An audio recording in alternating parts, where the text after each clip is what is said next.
Bapak Ibu yang terkasih dalam Tuhan Yesus Kristus, saatnya kita akan membaca dan merenungkan firman Tuhan. Mari kita buka Alkitab kita. Pembacaan Alkitab malam hari ini dalam ibadah keluarga diambil dari kitab Maleaki. Pasalnya yang pertama, ayat 6 sampai ayat 14. Maleaki pasal 1, ayat 6 sampai ayat 14. Jika kita sudah menemukan perikop bacaan ini, kita biarkan Alkitab kita terbuka, kita akan berdoa memohon bimbingan Roh Kudus. Mari kita berdoa. Terpujilah Engkau ya Allah Bapa kami, Allah yang selalu mengasihi dan memberkati kami. Malam hari ini Tuhan, sebagai persekutuan umat Tuhan yang ada di Jemaat GPIB Air Hidup Kamal, kami berkumpul bersama-sama untuk melaksanakan ibadah keluarga. Kami bersyukur karena Tuhan sudah memberkati kehidupan kami, dan lewat ibadah ini kami menaikkan pujian dan syukur itu kepada Tuhan. Sekaligus juga memohon kembali berkat Tuhan hadir bagi kami melalui firman yang akan kami baca dan renungkan bersama-sama. Karena kami sungguh membutuhkan firman-Mu untuk terus menopang kami, menguatkan kami, dan juga mengarahkan kami agar selalu hidup sesuai dengan kehendak Tuhan. Berfirmanlah Tuhan, kami siap mendengarkannya. Amin. Saya undang Bapak Ibu Saudara berdiri. Mari bersama kita bacakan perikop bacaan ini secara bergilir ganti. Saya akan membacakan ayat yang berangka genap dan Bapak Ibu Saudara-saudara membacakan ayat yang berangka ganjil. Lembaga Alkitab Indonesia memberi judul perikop ini pencemaran korban-korban. Seorang anak menghormati bapaknya dan seorang hamba menghormati tuannya. Jika aku ini bapa, di manakah hormat yang kepadaku itu? Jika aku ini tuan, di manakah takut yang kepadaku itu? Firman Tuhan semesta alam kepada kamu, hai para imam yang menghina namaku. Tapi kamu berkata, dengan cara bagaimanakah kami menghina namamu?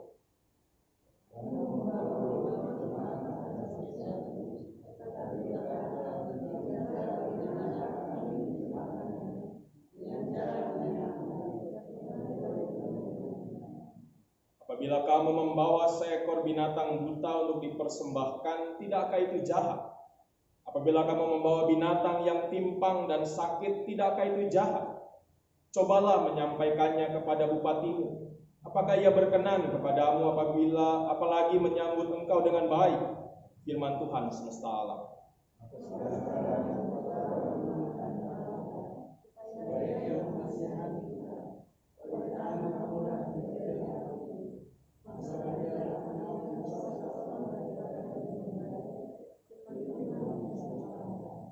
Sekiranya ada di antara kamu yang mau menutup pintu, supaya jangan kamu menyalakan api di mezbahku dengan percuma. Aku tidak suka kepada kamu, firman Tuhan semesta alam, dan aku tidak berkenan menerima persembahan dari tanganmu.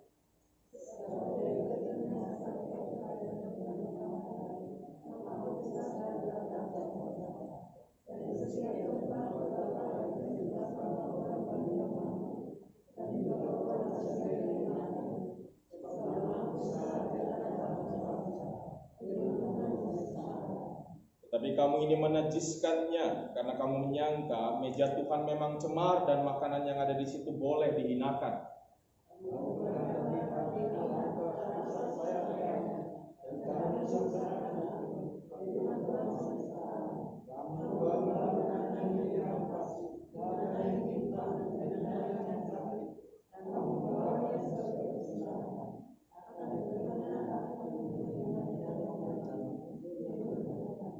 Terkutuklah penipu yang mempunyai seekor binatang jantan di antara kawanan ternaknya yang dinazarkannya, tetapi ia mempersembahkan binatang yang cacat kepada Tuhan.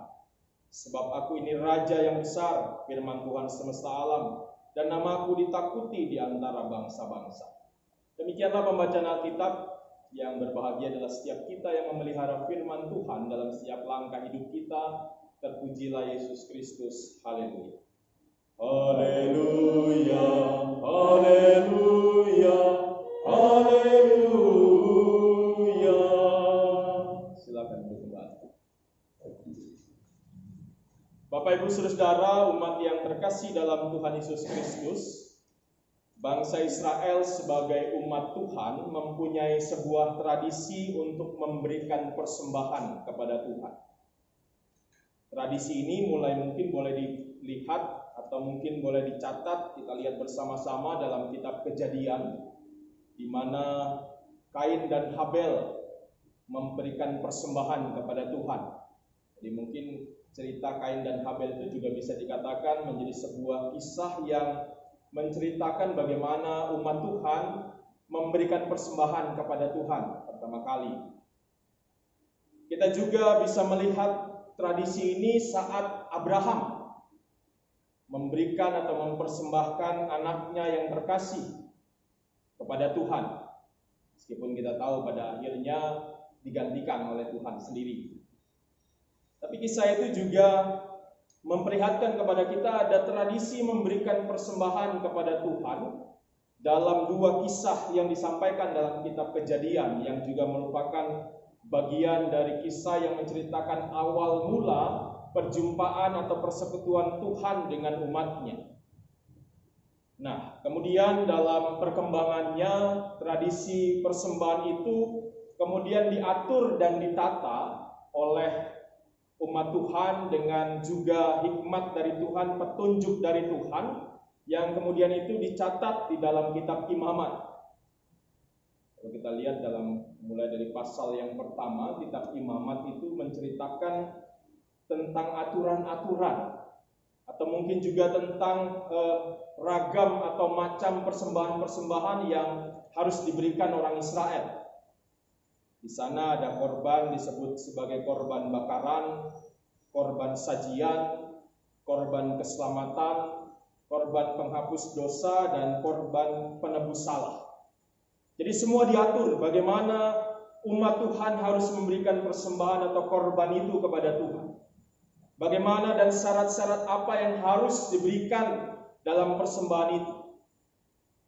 Nah, dari semua kisah itu ada satu hal yang memang sebenarnya mau disampaikan melalui pesan itu, bahwa lewat tatanan itu, lewat juga awal mula orang Israel memberikan persembahan, semuanya dapat kita lihat memberikan sebuah pengajaran kepada kita semua bagaimana orang Israel khususnya, bahkan umat Tuhan secara umumnya diajarkan, diingatkan terus bagaimana saat memberikan persembahan atau memberikan korban kepada Tuhan, itu harus diberikan dengan selalu memberikan yang terbaik kepada Tuhan.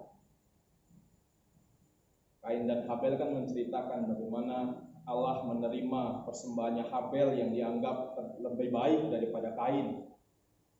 Demikian juga kisah Abraham menceritakan bagaimana Abraham memberikan anaknya satu-satunya, anak yang sudah sangat lama diidam-idamkannya, hartanya yang paling besar yang dia miliki, tetapi saat Tuhan mengatakan harus memberikannya sebagai persembahan kepada Tuhan, dia lakukan itu. Jadi artinya dari kisah-kisah itu, dari tatanan-tatanan yang diatur itu, kita belajar juga bagaimana bangsa Israel diingatkan betul bahwa saat mereka memberikan kepada Tuhan, mereka harus memberikan yang terbaik. Namun tentunya kita juga membaca apa yang diceritakan di dalam firman Tuhan dalam Alkitab, bahwa ternyata meskipun orang Israel sejak awal diajarkan, diingatkan untuk terus memberikan yang terbaik kepada Tuhan, tapi toh ternyata ada banyak orang yang tidak melakukannya. Ada banyak orang yang tidak memberikan yang terbaik kepada Tuhan. Nah, hal itu juga yang kemudian dikisahkan di dalam perikop bacaan kita pada malam hari ini. Lewat kitab Maleaki disebutkan bahwa khususnya dalam perikop bacaan pasal 1 ayat 6 sampai 14 itu ada sebuah hal yang dilakukan oleh orang-orang Israel Umat Tuhan yang saat itu baru saja keluar dari pembuangan, yang harusnya merasa bersyukur atas berkat Tuhan dalam kehidupan mereka, yang juga harusnya memberikan yang terbaik kepada Tuhan, tapi tidak mereka lakukan. Kita lihat apa yang diberikan orang Israel kepada Tuhan dalam mereka bacaan kita. Di ayat yang ke-7 dikatakan di sana, orang Israel memberikan roti cemar. Saya nggak begitu tahu apa maksudnya roti cemar, gitu ya. Tapi yang jelas boleh disimpulkan ini adalah roti yang tidak baik. Mungkin yang sudah berjamur kah? Tapi kalau bilang berjamur biasanya roti tidak beragi, gitu ya. Tapi yang jelas bahwa roti yang dibawa sebagai persembahan kepada Tuhan bukan yang terbaik. Mungkin kalau kita bikin roti, mungkin roti yang bantet kah, begitu ya, roti yang nggak jadi kah, atau roti yang bentuknya nggak jelas begitu, itu yang diberikan, bukan yang terbaik. Yang kedua yang diberikan orang Israel kepada Tuhan itu dikatakan dalam ayat yang ke-8. Mereka membawa binatang buta, binatang timpang, dan binatang sakit. Jadi sudah jelas kan, ini binatang cacat. Binatang yang buta, binatang yang timpang atau mungkin pincang begitu ya, atau binatang yang sakit. Padahal tradisi orang Israel dalam memberikan korban kepada Tuhan adalah binatang yang terbaik. Kalau lembu ya lembu yang terbaik, kalau domba ya domba yang terbaik. Bahkan semuanya itu harus diatur sedemikian rupa, semua diberikan yang terbaik. Di ayat yang ke-13 ditambah lagi, yang mereka lakukan adalah memberikan binatang rampasan. Kamu membawa binatang yang dirampas. Mungkin saja maknanya bisa jadi mungkin dan rampas dari orang begitu diberikan sama Tuhan. Ini hasil yang tidak baik begitu diberikan kepada Tuhan. Tapi yang jelas bahwa ini menunjukkan bahwa orang Israel tidak memberikan persembahan yang terbaik kepada Tuhan. Sehingga dapat disimpulkan juga di dalam bacaan firman Tuhan, yang dilakukan oleh orang Israel itu yang pertama adalah tidak menghormati Tuhan. Itu kan ayat 6 mengatakan ya, kalau anak menghormati bapaknya, hamba menghormati tuannya. Kalau Tuhan itu adalah Bapa dan Tuhan, di mana hormatmu? Kata Tuhan. Jadi artinya dengan memberikan bukan yang terbaik, mereka tidak menghormati Tuhan. Tuhan sudah kasih yang terbaik buat mereka. Mereka baru saja ini, kisahnya ini kan sama dengan konteks, hampir sama dengan konteks Hagai begitu ya. Di mana orang Israel sudah keluar dari pembuangan, mereka sudah mulai lagi menjalani kehidupan yang baru, mereka sudah mulai membangun perekonomian mereka. Mereka sudah mulai mengusahakan segala sesuatu untuk kebutuhan-kebutuhan mereka.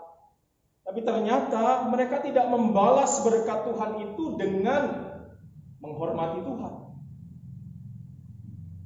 Dan bukan saja tidak menghormati Tuhan, yang kedua yang mereka lakukan dikatakan di ayat 14. Mereka menipu Tuhan.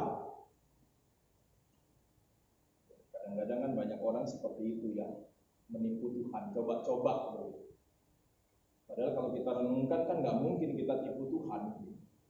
Kita bisa tipu orang lain, manusia, tetapi kita nggak bisa tipu Tuhan. Tapi masih saja ada orang-orang seperti itu. Misalnya dapat berkat Tuhan, ya karena berkatnya besar ya nggak usahlah kasih yang besar. Kita tetap saja memberikan sama dengan apa yang biasanya kita berikan, takut orang tahu kita dapat berkat. Bahkan biasanya kadang-kadang kita juga pernah mendengar kebanyakan misalnya orang-orang di Indonesia ini senangnya itu pura-pura miskin. Sehingga kalau ada bantuan-bantuan itu dari pemerintah semua merasa berhak untuk menerimanya karena ya merasa bahwa dia miskin. Tapi kalau sehari-hari nggak ada bantuan dibilang miskin nggak mau, marah begitu. Artinya banyak orang melakukan ini. Orang Israel tidak menghormati Tuhan dan orang Israel juga menipu Tuhan. Bahkan kita lihat dari percakapan ini dalam yang dicatat di dalam perikop bacaan kita, tampak bahwa orang Israel itu, khususnya bahkan para imam-imam Tuhan, itu orang-orang yang ngeyelan. Sudah dikasih tahu sama Tuhan, kalian ini menghinakan aku, tapi mereka masih saja ngeyel, mengatakan dengan cara bagaimana kami menghina namamu. Itu kan tanda mereka nggak mengakui salahnya mereka. Mereka nggak mengaku bahwa mereka tidak melakukan yang terbaik. Mereka tidak mengaku bahwa mereka bersalah di hadapan Tuhan. Tetap ngeyel. Ya, mungkin ini manusia kan, gambaran kita seringkali nggak mau dianggap salah. Sehingga kita selalu ngeyel, merasa bahwa kita terus benar supaya dianggap orang selalu baik. Padahal kita seringkali berbuat hal yang tidak baik dalam kehidupan kita. Bapak Ibu Saudara, kira-kira apa sih yang membuat orang Israel melakukan itu semua? Melakukan tindakan-tindakan yang seharusnya tidak mereka lakukan sebagai umat yang diberkati Tuhan. Kita lihat bersama-sama, mungkin saja pada saat itu ya mereka tadi dikatakan mulai menghitung-hitung apa yang mereka terima dari Tuhan. Tadi saya katakan seharusnya kan mereka selalu mau berterima kasih, bersyukur sama Tuhan karena sudah diberikan berkat, sudah dibebaskan dari pembuangan, tapi ternyata toh mereka tidak melakukan itu. Yang terjadi bahwa mereka malah melupakan Tuhan di tengah-tengah kehidupan mereka. Mereka lupa bahwa Tuhanlah yang memberikan kepada mereka kebebasan, kemerdekaan, bahkan berkat-berkat Tuhan mereka bisa kembali lagi menjalani kehidupan mereka, mungkin bangkit dari keterpurukan mereka setelah ada dalam pembuangan. Mungkin apa yang dikatakan di dalam kitab Hagai minggu lalu itu juga bisa mewakili apa yang menyebabkan orang Israel tidak memberikan yang terbaik kepada Tuhan. Karena fokus mereka adalah diri mereka sendiri. Mereka sibuk untuk mengurusi diri mereka sendiri. Mereka sibuk dengan kepentingan mereka sendiri. Sehingga akhirnya mereka lupa bahwa harusnya mereka mengingat Tuhan. Harusnya mereka memberikan yang terbaik kepada Tuhan. Nah, belajar dari apa yang difirmankan Tuhan hari ini. Kita belajar bahwa Tuhan itu tidak suka kalau umatnya melupakan Dia. Tuhan itu tidak suka kalau umatnya itu tidak menghormati Dia. Tuhan tidak suka kalau umatnya itu bahkan menipu Dia. Belajar dari hal ini, mari sebagai umat yang diberkati Tuhan, kita harus terus-menerus belajar, mengupayakan untuk memberikan yang terbaik kepada Tuhan dalam kehidupan kita. Dalam segala konteks situasi kehidupan kita, mari kita berikan yang terbaik kepada Tuhan. Lewat harta benda kita, lewat juga kemampuan kita, lewat tenaga kita, lewat pikiran kita, mari kita berikan selalu yang terbaik kepada Tuhan. Tunjukkan bahwa kita ini adalah orang-orang yang bersyukur atas berkat-berkat Tuhan dalam kehidupan kita. Tunjukkan bahwa kita ini adalah orang-orang yang tidak pernah melupakan Tuhan, yang adalah sumber berkat, yang memberikan berkat bagi kita. Jangan seperti kisah 10 orang dusta yang seringkali saya ceritakan begitu ya. Dan 10 orang dusta sudah disembuhkan Tuhan, yang kembali sama Tuhan cuma 1. Jangan-jangan kita juga seperti itu. Kita menjadi seperti 9 orang yang tidak berterima kasih kepada Tuhan. Bahkan kita seringkali juga mungkin berhitung kepada Tuhan. Kita mungkin juga seringkali dalam kehidupan kita mulai menipu Tuhan dengan apa yang kita miliki. Kita nggak berikan yang terbaik.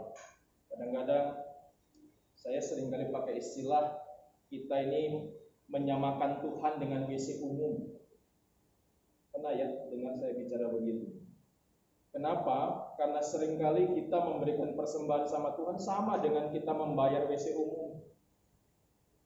Kalau kita ke WC umum mungkin di terminal atau di mana begitu, berapa kita bayar? 2.000. Kalau kita persembahan, berapa kita berikan? Sama juga kadang-kadang, 2.000 juga. Kalau memang yang kita punya cuma segitu, ya nggak ada masalah. Tapi kalau kemudian kita menipu Tuhan dengan berkat yang kita terima, merasa bahwa inilah karena saya, ya mungkin kadang-kadang saya sering bilang orang Alkitabiah juga bicara, oh karena kalau berikan persembahan harus rela, dengan rela hati, ya ini relanya saya segini. Dulu juga saya pernah cerita bagaimana kita dari kecil diajarin juga berikan persembahan sama Tuhan itu nggak pernah banyak. Kayak dulu ada lagu kan, lagu sekolah minggu atau lagu impa, persembahan kami. Dari kecil sudah diajarin kasih sedikit sama Tuhan kan. Makanya sekarang sudah diubah syairnya. Bukan lagi sedikit sekali tapi pada hari ini. Supaya nggak ngajarin anak-anak kita kasih sama Tuhan yang sedikit.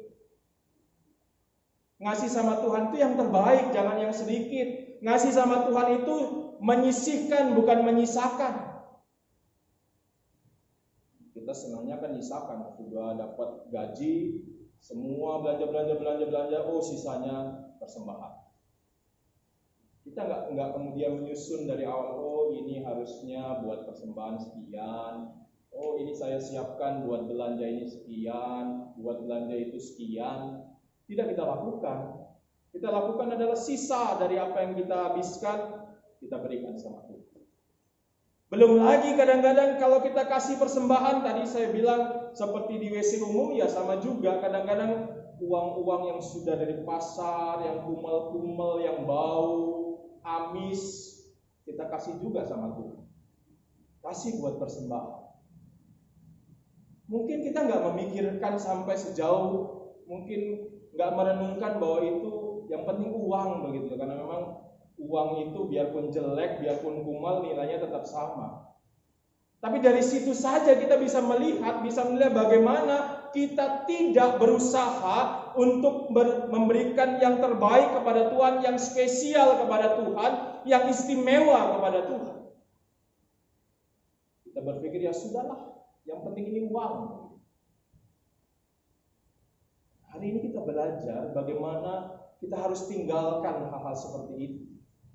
Kita harus mulai untuk terus-menerus berpikir dalam kehidupan kita, merenungkan dalam kehidupan kita bahwa Tuhan sudah memberikan yang terbaik buat saya.